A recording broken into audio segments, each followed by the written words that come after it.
मतदानाच्या आदल्या दिवसापासून सर्व हे इलेक्शन ड्यूटीचे कर्मचारी कामावर सकाळी हजर झालेले असतात आणि हे सध्या सरमिसळ करण्याची एक नवीन पद्धत आलेली आहे।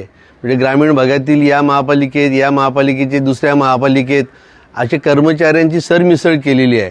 त्याच्यामुळे येण्या जाण्याची दगदग, हे सगळं साहित्य घेण्यामागे असलेलं अव्यवस्था, अनियमितता, त्याच्यातून प्रचंड त्रस्त झालेले कर्मचारी असतात। निवडणूक आयोगाकडनं यांची प्रचंड गैरसोय देखील होत असते, खाण्यापिण्याची, राहण्याची, आंघोळ पाण्याची। आणि अशा त्रस्त अवस्थेमध्ये 2 दिवस काढल्यानंतर हे पेट्या जमा करता त्यांना रात्रीची खूप उशिरापर्यंत थांबावं लागतं आणि पुन्हा आपल्या निवासाच्या ठिकाणी पोहोचायला त्यांना उशीर होत असतो। म्हणून यांना दुसऱ्या दिवशी सुट्टी द्यावी अशी मागणी आम्ही जिल्हाधिकारी यांच्यामार्फत निवडणूक आयोगाला केलेली आहे आणि तशा सूचना सर्व महापालिकांना देखील करण्यासाठी सांगितलेलं आहे।